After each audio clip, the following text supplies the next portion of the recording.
Good afternoon, ladies and gentlemen. This is John here, and I am a part of the team here at HC3FL. That's Healthcare Consulting in Florida. And today I have the CEO of the organization called David Krause, who many of you will actually know. And many of you will not know, but what we're going to do is we're going to jump in because recently in the news there has been some dramatic issues in the Mississippi River. And as we're potentially dealing with Legionella, dealing with toxicology, and everything else that goes on with that, then this is quite a serious issue. David, welcome. How are you? Thank you, Jock. Good to see you today. So let's talk about this, David. This is we've had a general chat about this, and obviously this has hit the news big time. But there's a lot more to this. This is just not a simple case of, well, there's water coming up the Mississippi River. This really is a danger that we're looking at to every single person in Louisiana. Well, absolutely, absolutely. We really think of the Mississippi River as the drainage basin for the middle of the country, and but it's unique for the people of New Orleans specifically, and of the Plaquemines Parish and Lower Louisiana, because actually they do receive their drinking water from the Mississippi River, which is a little unusual for most drinking water facilities. So yeah, it's this could be a bigger impact than most people realize.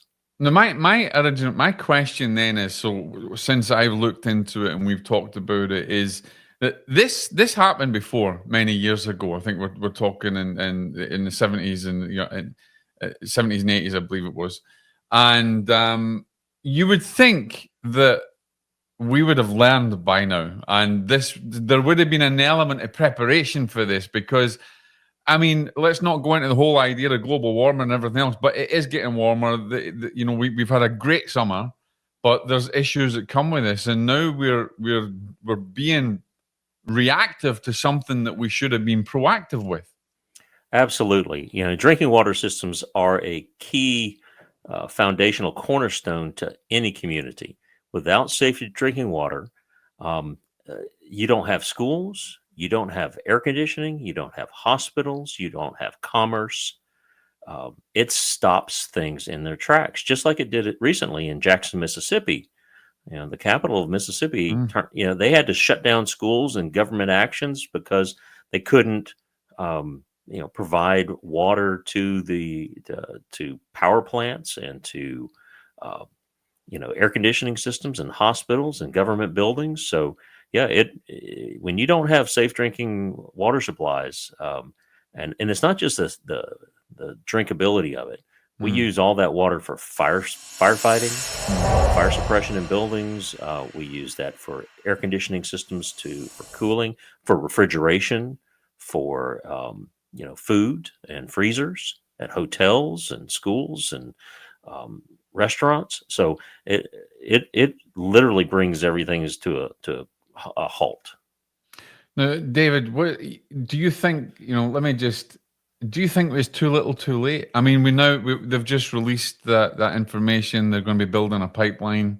They started building those temporary sills. The water's going over. Where is it too little, too late, David? What is it going to work? We'll see if they're able to do it fast enough. This is what they believe this is primarily caused by drought. So an extended period of low rains and drought into the Mississippi Basin and into the river has reduced water flows, which has allowed for intrusion up the Mississippi River and is approaching the water intakes for the New Orleans water system. So it may happen. I think the expectations that an underwater berm across the river was going to have a substantial impact was a little overrated. The concept of barging in millions of gallons of water a day is just not practical. That would take up the entirety of the river traffic. And installing a temporary pipeline to a place in the river that's further north, I think is what they're going to have to do. But right now, the estimates on cost are between $100 and $250 million. Wow. and I have you can add a zero onto that I to can get imagine. to the real cost of that. And let's face it now, we've got a time scale here. I mean, we're beating the clock, as we would say in the military. We're trying to beat the clock, and that's not an easy thing to do. That salt water is coming up there fairly rapidly. Yeah, yeah. I mean, really, you can have things done. You can have two out of the three. You can have it cheap, you can have it fast, or you can have it done right. And I don't I don't know which one's going to fail here, but having it done right is going to be really critical. Well, we know how often government agencies operate, and it's never always done right. It's always kind of done on the cheap. But here's the other thing I want to jump into, because the people that are listening here, and there may be industrial hygienists listening, there may be people that are business that are worried about it in Louisiana. There's obviously going to be some hidden dangers here that we're not considering. I mean, we have to think about the quality of our water, the potable water that they have, their drinking water, how strange it is. But there's got to be some hidden issues here, some hidden dangers in terms of toxic erosion and maybe even Legionella. How do we think this could? Oh, there's many ways this can turn into a myriad of crises and disasters. With New Orleans, there are parts of New Orleans that are well over 300 years old, and the Yeah. average age of water mains in the French Quarter is about 200 years old. Almost half the water that's treated by the New Orleans Water Authority never makes it to a meter. The pipes are that leaky. Wow. So we can imagine, how that's going to turn out. But what we have to also think about are the um, unintended consequences. So salt water, for many reasons, is not safe and healthy to drink. The water treatment systems that are in place are in no way means able to treat and remove the salt. And so corrosion of the water mains and of the settled material and sediment is expected. Secondarily, corrosion of the pumps and pipes and equipment that is served by these pumps and pipes will happen if they do allow this salt water into the system. So billions of dollars worth of building and equipment damage would be expected. So it's going to be interesting to see how they respond to this. But yes, it's far beyond just an inconvenience in handing out bottled water. When water isn't safe to drink, it may not be safe to breathe either, meaning that the aerosols generated by irrigation systems, Yeah. by misters, by coolers, Yeah. taking when you take a shower or even wash your hands, can carry with them pathogens that are deadly. And let's jump onto that, because as a doctor of toxicology and involved, especially in the realm of Legionella, which is what we kind of specialize here at HC3FL. So there seems to me that there's going to be an increased danger that Legionella could spread here and start to cultivate and colonize because of what's happening here. And I don't think anybody, and correct me if I'm wrong, but I don't think any businesses or corporations or even organizations are thinking that this is a potential issue. Very true. Certainly, those at greatest risk would be hospitals, healthcare systems, nursing homes. In the past, New Orleans, we don't think of it as this way, but because they are pulling their drinking water source from what is essentially the drainage pipe of the rest of the country, there is a that's even horrible just to think about, David. I mean, the mind boggles when you really start to bring that in. It is. But what it means is, on a daily basis, they treat the tar out of their water. They really do have systems in place, and we've monitored this in dozens of facilities in New Orleans and Louisiana. And what they do is they treat their water with a chemical combination called monochloramine, which is I know this is going to sound strange. It's a combination of chlorine and ammonia. But at low concentrations, between 1 and 4 parts per million, that chemical concentration does a pretty good job at holding off and keeping pathogenic bacteria in check. Once they start adding, if they have to get the salt in there and then there's sediment and debris and loosening That's of no longer corrosion going to and work, is scale, it? it's going to throw that out of whack. And I'm afraid that they're going to be dealing with pathogen issues, not just for Legionella, but Pseudomonas, Cryptosporidium. This is a kind of just a 52 deck pickup, tossing of the cars to see what happens. And unfortunately, I think we're going to be in a bit of an experimental design, trying to figure out what's happening here. Do you expect maybe the first intelligence coming to you soon of potential toxic exposures to people? Yeah. I believe right now their anticipated date when the water would the increased salinity water would reach the water intakes is October 28th or so.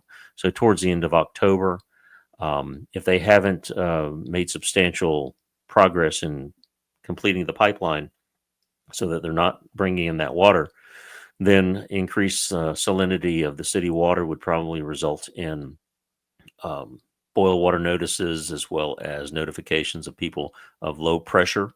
And so, if we have a lot of notifications of low pressure, then uh, that is going to be a sentinel indicator, a clarion bell that things are going wrong. In work that I did in Flint, Michigan, we looked historically back at 2014, where Hmm. everybody's heard about the lead issues in Flint, Oh Michigan, yeah, yeah. but that was hand in hand. Nobody died from lead poisoning. A dozen people and over 40 people died from. A dozen people died from Legionnaires' disease, and at least 40 others contracted it. Um, that was accompanied by over 400 water main breaks in the year prior to that. That outbreak was going on. Wow. So I think if we start seeing water main breaks occurring, and that happens because essentially, this sounds strange, but the rust and corrosion that's holding the Yeah. pipes together starts to come apart. And that's because it's always getting salt water in there, which is corrosive. Yeah, and it's going to loosen up things that had kind of settled down. So I think those would be the two Mm. things people should be looking out for: is low pressure in the city water and an increased number of water main breaks, which are pretty obvious and apparent when the street collapses out in front, or you've got a lot of maintenance trucks trying to repair those lines. Now, when that happens, you do have a really high increased risk of Legionnaire's disease in uh, homes, schools, nursing homes, hospitals that are served by those water mains, because the debris from the surrounding soil will get into the pipes.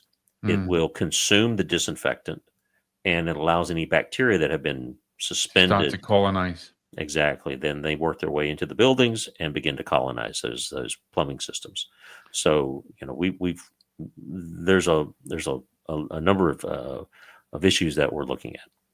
So, let me jump into just from a person, not from a personal, but from an individual's point of view who may not be in government, may not be in business, but we don't want to be sensationalist and we don't want to spark mass panic. But what can we tell people in the area, in New Orleans, what they should be looking out for? Now, obviously, we've got a drop in the pressure, but what should they be looking out for in terms of Legionella? Well, so Legionnaire's disease, Legionella predominantly causes a pneumonia type disease. It's indistinguishable from COVID or any other type of Yeah, so pneumonia, yeah. Mm. but can be very severe, especially in people who have pre-existing health conditions, such Yeah. as former smokers, current smokers, uh, people with compromised immune systems, Mm. organ transplant recipients, people who are on immunosuppressive therapy for any type of cancers, or who are being treated for cancer or have cancer. So, there's a lot of people walking around today because of the wonders of modern medicine Mm. who are at unique risk to waterborne pathogens. And Legionnaire's disease is an odd one. It's a bacterium that causes a respiratory disease that you encounter in the water. You don't contract the disease from drinking the water. You contract it from breathing in the fine, small aerosol mists which that are generated. people don't understand that, and when I first was coming across and studying this, when joining you guys, I initially thought, okay, so I must be ingesting it by drinking it, until you find out, no, this is actually coming in the air. You're breathing this in, and Exactly. this is quite a scary. It's quite a scary thing to think about. Yeah, yeah, it's something that you may not even see the source of the aerosols that you're inhaling. It may be a car wash Yeah. that you're driving by at the car dealership, or it could be a mister system or a cooling tower on top of a hotel that you didn't Mm. even see or wouldn't even be aware of. It certainly can happen during something as simple as taking a shower, or even washing your hands, or doing the dishes. Wow. So it's unfortunately rarely diagnosed because of how it has to be diagnosed. It's a very special test. So it's typically the elderly, elderly now, 50 years or older. Hey, But watch it now. Watch it now. uh, You and me are in that. We're in that bracket, I David. know that hit me one day. That hit me one day. Uh, but seriously though, fortunately, children rarely contract this disease, and so that is one small bit of comfort. And that's Children, strange. I mean, I find that very unique and very strange, and why the child would not. And it begs a question to me. Well, if the child is not getting it, then why can't we kind of think like children and start to go back to our childlike childlike innocence? Not that that would happen, but and no, there must be something in a child's immune system that we pro- lose. probably so. Probably so. How Legionella infects, we know a lot about it, but far from fully characterized and understood. It's a very complex organism that's very Mm, adept and capable of surviving conditions where we didn't think it could survive, and able to infect in ways that we didn't think they could infect. It can actually change its virulence. So how much it takes to cause infection, it's able to change that depending on the environmental conditions that it's under. So it's that's a fascinating. fascinating one to study, but it can be rather frustrating when trying to control and prevent. Now I want to jump back a bit, because just a little bit earlier you mentioned that is very kind of indistinguishable from COVID-19. Yes, yes. Um, So, but is there a difference in the incubation period of Legionella and COVID? Absolutely. COVID does have a much shorter incubation Yeah. period, Okay. um, uh, but Legionnaire's disease can actually, from the point when you're exposed to an infectious dose to the time that you develop symptoms, can range between 2 days and typically 14 days. So up to 2 weeks after you were exposed, Mm. you may not develop symptoms, and then a significant number, usually around 80 to 90% of the people who are diagnosed have actually been hospitalized. So what we Mm. say is we think has a low attack rate, meaning that the number of people or percentage of people who contract the disease Mm. who are exposed is fairly low, but it has a high hospitalization rate and a high fatality rate. Now you've actually we released, and anybody who's listening in, we released on our blog. You can go to our website hc3fl.com, and we talked about the underreporting that actually happened as well with this Legionella. And do you think this is going to be I want to jump in that, because do you think this is going to be a particular issue in this case? Because I do believe not everything's going to be reported. Yes, yes. But we've all recognized the Centers for Disease Control and Prevention, state health departments, and the National Academies of Science have fully recognized that Legionnaire's disease is grossly underreported. Latest estimates are that of the 8 to 10,000 Mm. actual cases that are reported and confirmed, that reflects actually between 50 and 70,000 cases annually across the United States. And of course, this disease is worldwide. Yeah, of course. Yeah. I often call this a first world problem Legionnaires disease is associated with building water systems, hot water, potable water, healthcare systems, hospitals and nursing homes, hot tubs and swimming parks. We, for many reasons, we really don't see this in third world countries or developing countries that have other and often bigger Mm. issues. But this is somewhat unique to European, Southeast Asian, and the Americas. And everything that you just spoke about, I mean, this is all over New Orleans or Nolo, as people that are local get. Not that I'm local, but we love it. Nolo, it's a great place. I've been there a little bit. But I mean, this is every type, everything that you've mentioned, every type of business, healthcare facilities, hotels. I mean, there's a beautiful fountain, as you know, in North New Orleans that you think, wow, this could potentially be a death trap. No. Absolutely. Fountains and in parks, fountains and decorative water features in hotels and hospitals.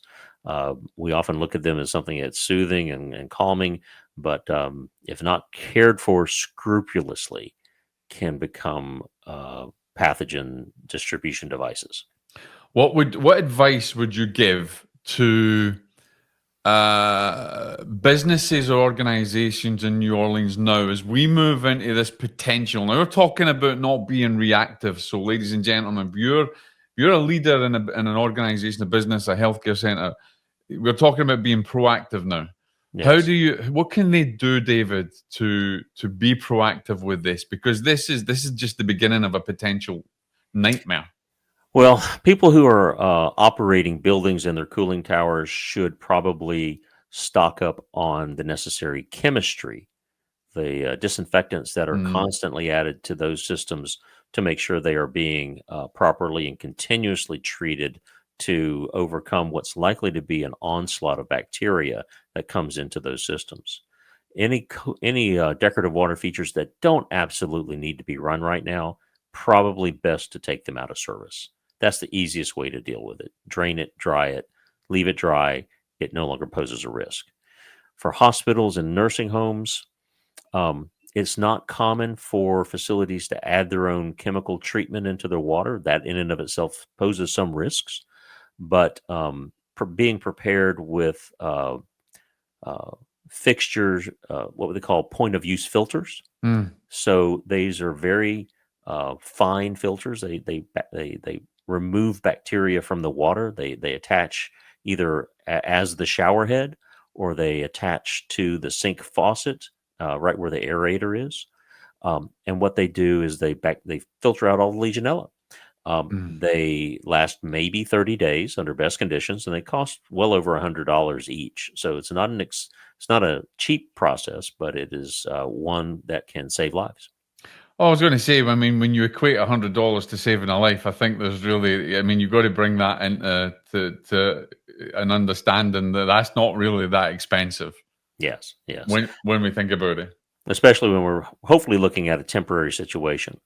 Now, is it temporary? Because here's the thing. I mean, we've spoken about this before, and other members of HC3FL in the organization have said that when Legionella colonizes, it is very, very difficult to deal with. I mean, you have to monitor it all the time. You guys are always out there on the road getting to monitor things. But really, is this temporary? Because if you get one outbreak, this could not be temporary in New Orleans. Yeah, for those unfortunate facilities that are colonized and begins growing and has an outbreak, it's a very expensive and long process to remediate the water system that's contaminated. So I don't think that story's written yet. If there's permanent damage or almost worse, unobserved or unrecognized damage that occurs to the potable water system, that allows for a longer term contamination issue to go on, then a lot of people don't realize that Flint, Michigan had an outbreak in 2014. They didn't recognize it, they didn't acknowledge it, they didn't publicize it, and then the next year they had the same outbreak again. Legionella is Wow. kind of a seasonal thing. It predominantly hits in the spring and summer and early fall, and then goes somewhat dormant in the wintertime. So, it wasn't until 2015 that they looked backwards and And said, "Oh found it. my, we had an outbreak back in 2014. Just nobody said anything. And it wasn't reported. Wasn't reported. It certainly was reported later on, but yeah, I think that there's the potential for that type of lack of reporting if, Yeah. if people are not aware and speaking to their leadership and their policymakers and their community. Which kind of brings me really, before we kind of finish off, and a nice segue into the fact that there's many organizations don't have a water policy, a clean water policy, or any standard operating procedures. So what would you recommend, especially in the light of what's happening now? And how would you recommend that to be, to Absolutely. Water management plans, which have become more and more, first discussed in 2015 as part of voluntary standards, and are now mandatory for all healthcare facilities, hospitals, and nursing homes, are a good first step to understand what your risks are and to take steps to mitigate or prevent the disease. But you can have outbreaks at a hotel or at yeah. even on a cruise ship. You could Mm. have outbreaks that occur on at apartment buildings, and sometimes it does contaminate homes, and at which the average homeowner would never have Never know. the resources or No. knowledge to mitigate. So, I think increasing awareness across Louisiana and certainly in New Orleans with this issue, and taking steps to diagnose it early, for individuals who do contract the disease, and for public health officials to do their job, step in, Yes. take the investigations, take it seriously, work with people, and come up with workable solutions to fix the problem, would be the very next step.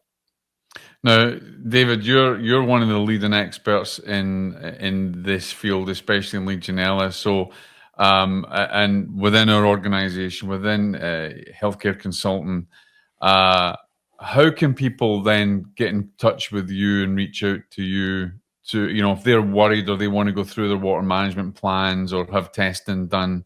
This is an ideal opportunity for them to be proactive rather than reactive at this moment in time. Absolutely. We encourage everybody to understand their risks and ensure that they have safe drinking water and utility water for their businesses, families, and guests. HC3 can be reached at via our website at www.hc3fl.com. And ladies and gentlemen, if you're listening out there and you're worried about it, you're a leader in an organization, then send us any questions that you have. If you watch this video or you want to ask Dr. David anything else, Dr. Krause anything else, then send us it through, because then we can deal with that, and it's our job to make you aware of the potentials that are out there so that you can be proactive rather than reactive to this, because this is a potential disaster that's happening, and only time will tell. David, I want to thank you for being with me today. We had to jump in and talk about this because there's so much more to this, and we're watching it very closely at HC3 FL as well. And I'm sure this is not going to be the last that we hear about this, because I think you and I, we're waiting. I think the rest of the guys at the team are waiting for that first. Absolutely. Absolutely. This is the first of many water systems, not the first, but the latest of many water The latest systems ones. that are experiencing crisis. And in our next discussion, I'd like to sit and talk about the city of Baltimore, Yeah, Baltimore, absolutely. Maryland. They've just released information regarding cryptosporidium in their reservoir drinking water systems. And Wow. we've been dealing with Legionnaires disease as a major problem throughout the Baltimore, Maryland area. So that's stay tuned, and I'd That'll like to be the talk to you next about one. that soon. And Absolutely. ladies and gentlemen, there'll be a lot more of this, and we're actually at the process. We've got a big round table coming up with some leading experts in the field, where you will be able to link in with them and just stay tuned with us. make sure that you sign up on our blog as well. Keep in touch with us, because there'll be a lot more of this coming up, especially as things develop out there. We will be the first on the scene to bring you the news and to bring you the information. And of course, if you need us, we're only a phone call away. Ladies and gentlemen, thanks for being with us today. Dr. David Krause, thank you for being here and talking about this. Let's wait till the next time. Tune in. God bless. Thank you. Bye-bye.